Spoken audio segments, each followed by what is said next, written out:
नमस्कार दोस्तों, मैं हूं संदीप। आपका ज्ञान क्यूरियोसिटी में स्वागत है। एक्चुअली अमेरिका का एक बहुत ही बड़ा बयान आया है अभी के लिए भारत को लेकर।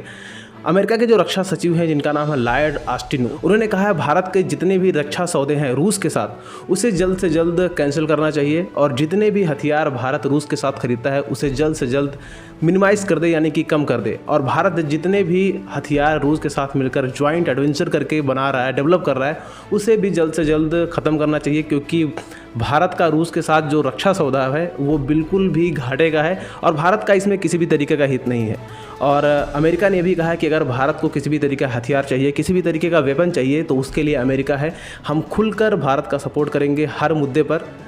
तो दोस्तों, आज इस वीडियो में यही चर्चा करेंगे कि एक्चुअली अमेरिका के इस बात में कितना दम है और कितनी तर्कपूर्ण बातें हैं।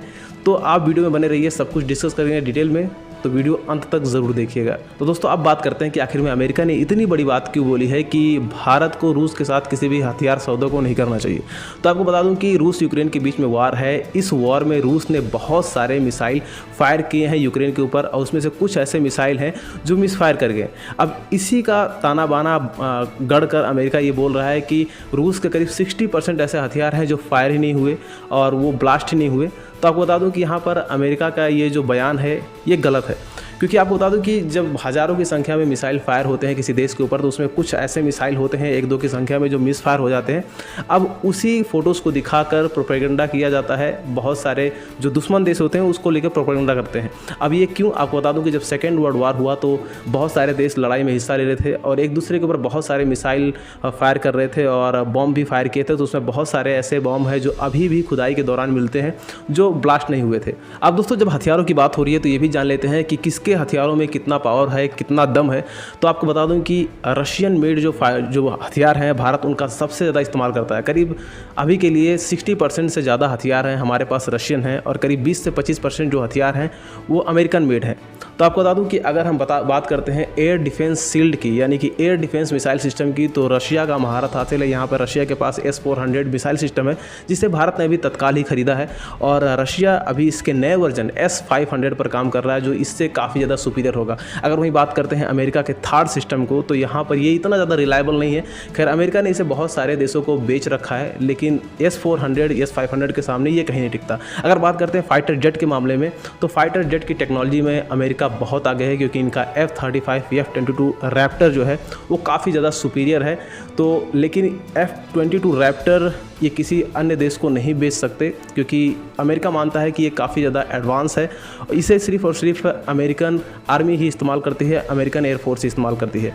और अमेरिका ने अपने F-35 का ऑफ़र इंडिया को भी दे रखा है कि भारत चाहे तो इसे F-35 को खरीद सकता है। लेकिन F-35 इतना महंगा है जिसे भारत अफोर्ड नहीं कर सकता, क्योंकि F-35 के एक जहाज़ की कीमत में भारत 4 से 5 राफेल खरीद सकता है। तो कहीं ना कहीं भारत के लिए ये डील बहुत महंगा पड़ेगा। तो भारत नहीं चाहेगा कि इतना महंगा F-35 ले, क्योंकि इसमें इतने सारे मैकेनिज़्म का इस्तेमाल है जिसे अमेरिका जब चाहे बैठे बैठे हेडक्वार्टर से ही कंट्रोल कर सकता है। तो फिर ऐसे जहाज़ भारत के किस काम के। और दोस्तों, आपको बता दूं कि यहाँ पे अमेरिका का एक बहुत बड़ा स्टेटमेंट और आया था अभी कुछ दिन पहले। अमेरिका ने कहा था कि अगर भारत चीन के बीच में युद्ध होता है, यानी कि चीन अगर भारत पर आक्रमण करता है, तो उस वक्त रूस भारत को बचाने नहीं आएगा।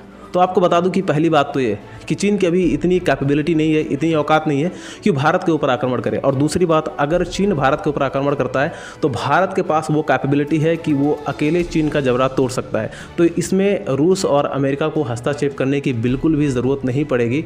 और तीसरी बात ये, अमेरिका जो इतना बड़ा बोलापन दिखा रहा है कि अमेरिका भारत के सपोर्ट में आएगा, तो आपको बता दूँ कि 1971 यानी कि 1971 वार में, 1971 की जंग में अमेरिका वह देश था जो भारत के ऊपर आक्रमण करने आ रहा था बंगाल की खाड़ी में अपने बड़े से बड़े युद्धपोत को लेकर। उस समय रूस ही भारत की मदद करने आया था और रूस को देखकर ही अमेरिका पीछे गया था। तो यहाँ पर वही बात हुई कि उल्टा चोर कोतवाल को डांटे। तो यहाँ पर जो अमेरिका की करनी और कथनी में बहुत अंतर है। तो अमेरिका मदद करे या ना करे, लेकिन भारत को ये पूरा भरोसा है कि यहाँ पर रूस की जो रिलायबिलिटी है, जो क्रेडिबिलिटी है, वो कहीं भी नहीं जाने वाली। तो रूस हमारा बहुत ही पुराना दोस्त है, बहुत ही पुराना मित्र है और भारत कहीं ना कहीं रूस पर ट्रस्ट अभी भी कर सकता है। और चौथी बात ये कि अब अमेरिका को यहाँ पे टेंशन लेने की ज़रूरत नहीं है। ना तो हम रूस से ज़्यादा हथियार खरीदेंगे, ना ही अमेरिका से और ना ही किसी अन्य देश से, क्योंकि आने वाले कुछ सालों में भारत इतना कैपेबल हो जाएगा सेल्फ डिपेंडेंट हो जाएगा, आत्मनिर्भर हो जाएगा कि ज़्यादातर हम हथियार खुद ही भारत में स्वदेशी रूप से बनाएंगे, इंडिजीनियस रूप से बनाएंगे। तो अगर अमेरिका को किसी हथियार की ज़रूरत होगी तो भारत से ले सकता है। दोस्तों बाकी आप क्या कहते हैं अमेरिका के इस बड़ बोलेपन को लेकर? अपनी जो भी राय हो कमेंट सेक्शन में ज़रूर लिखिएगा और मुझे कमेंट करके बताइए कि अमेरिका का ये बोलना कहाँ तक सही है और भारत और रूस की जो फ्रेंडशिप है, रूस की जो रिलायबिलिटी है, वो आपको कहाँ तक समझ में आती है। तो अपनी राय कमेंट सेक्शन में जरूर दीजिएगा। अगर आपको वीडियो पसंद आया तो प्लीज़ एक लाइक कीजिए, अपने दोस्तों के साथ जितना हो सके शेयर करिए। और अगर आप मेरी वीडियोज़ पहली बार देख रहे हैं, मेरे चैनल पर पहली बार आपने विजिट किया है तो चैनल को सब्सक्राइब करिए, बेल आइकन को हिट करिए ताकि हमारे वीडियो के सारे नोटिफिकेशन आपको मिलते रहे, क्योंकि मैं आपके लिए इसी तरीके के वीडियो लाते रहता हूँ। तो फिर मिलते हैं नेक्स्ट वीडियो में, तब तक के लिए टेक केयर, बाय बाय।